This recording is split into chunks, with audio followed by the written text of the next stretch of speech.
এই ন্যায্য অধিকারের যে দাবির পক্ষে রাজপথে কোনো ব্যানারে কিন্তু কোনো রাজনৈতিক দল ওইভাবে নামে নাই, কিন্তু ইসলামী আন্দোলন আমরা বাংলাদেশে কিন্তু নেমেছি পরিষ্কারভাবেই।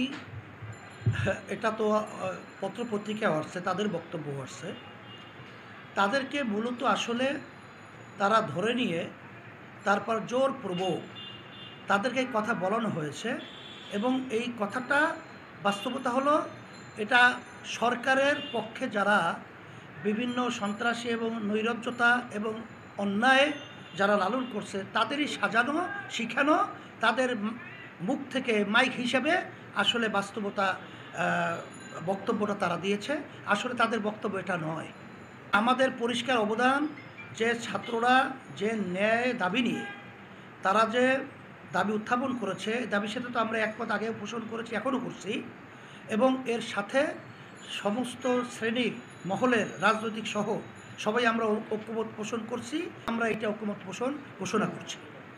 এবং এই আন্দোলন যতক্ষণ পর্যন্ত এই হত্যাকাণ্ডের এই নির্বিচারে আমাদের ভাইদেরকে, আমার ছাত্রদেরকে এবং আমার বাংলাদেশের জনগণকে, মানুষকে যেভাবে অন্যায়ভাবে গণহত্যা রূপ নিয়েছে এবং করেছে, এটা যতক্ষণ পর্যন্ত এর বিচার এই বাংলার জমিনে না হবে ততক্ষণ পর্যন্ত আন্দোলন সংগ্রাম ন্যায়ের পক্ষে আমাদের চলবেই, করতেই থাকবে। আমাদের ইসলামী আন্দোলন বাংলাদেশ প্রতিষ্ঠিত হয়েছে ন্যায়ের পক্ষে, অন্যায়ের প্রতিবাদে। রাজনৈতিক ব্যানার হিসেবে আপনারা লক্ষ্য করেছেন, কোনো ব্যানারই রাজনৈতিক হিসাবে ছাত্র এই ন্যায্য অধিকারের যে দাবির পক্ষে রাজপথে কোনো ব্যানারে কিন্তু কোনো রাজনৈতিক দল ওইভাবে নামে নাই, কিন্তু ইসলামী আন্দোলন আমরা বাংলাদেশে কিন্তু নেমেছি। এবং আমরা সেখানে বক্তব্য রেখেছিলাম যে আমরা রাজনৈতিক দল হলেও আমাদের রাজনৈতিক দল প্রতিষ্ঠিত হয়েছে ন্যায়ের পক্ষে, অন্যায়ের প্রতিবাদে। যখন নিরস্ত্র আপনার আবু সাঈদ সহ আমাদের ন্যায় দাবি আদায়ের লক্ষ্যে যেই মেধাবী ছাত্রছাত্রীদের উপরে যে হত্যাযজ্ঞ এবং যে নির্যাতন চালানো হয়েছে, এটা সম্পূর্ণ অন্যায়, অবিচার, জুলুম। আমরা নিশ্চুপ থাকতে পারি না বিধায় এর প্রতিবাদে আমরা আসলে রাজপথে আমাদের ব্যানারে প্রতিবাদ করেছি। সেই হিসাবে আমাদের ছাত্রগুলো আমাদের এই যেহেতু আন্দোলন আমরা এই অন্যায় প্রতিবাদে ছিলাম, তারা ওইভাবেই ছিল।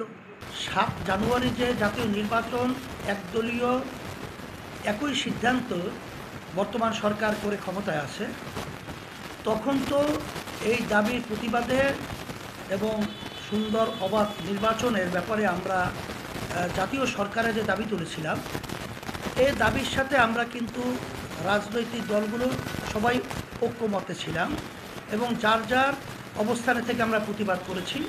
এবং জাতীয় নির্বাচন আমরাও বয়কট করেছি, অন্যত্রও বয়কট করেছি। আজকে ধারাবাহিকতায় যে অন্যায়, অবিচার এবং জুলুম, হত্যাযজ্ঞ, গণহত্যা চলছে, এর প্রতিবাদে বিএনপি সহ সর্বত্রই যে দাবি তুলেছেন আমরাও এর সাথে একমত আছি। এবং আমরা রাজনৈতিক দল সহ সবাই আমরা আলোচনা, পর্যালোচনা এবং তাদের সাথে যোগাযোগ সহ বিভিন্ন পর্যায়ে আমরা করে যাচ্ছি। একটা পর্যায়ে দেশ রক্ষার জন্যে এবং অন্যায় প্রতিবাদে আমরা একত্রিত হয়ে জুলুমের বিরুদ্ধে যখন সময় আসবে তখন আমরা ঝাঁপিয়ে পড়ব ইনশাআল্লাহ। বাংলাদেশ এটা আমাদের একটা রাজনৈতিক ভিন্ন প্ল্যাটফর্ম। বিএনপি একটা প্ল্যাটফর্ম, সে তাদের প্ল্যাটফর্মে থেকে তারা দাবি করেছে, আমরাও আমাদের দাবি কিন্তু একই। কিন্তু এখানে সাথে না সাথে এরা সময়ের পরিপ্রেক্ষিতে আমরা সেই অবস্থা পরিষ্কার করব।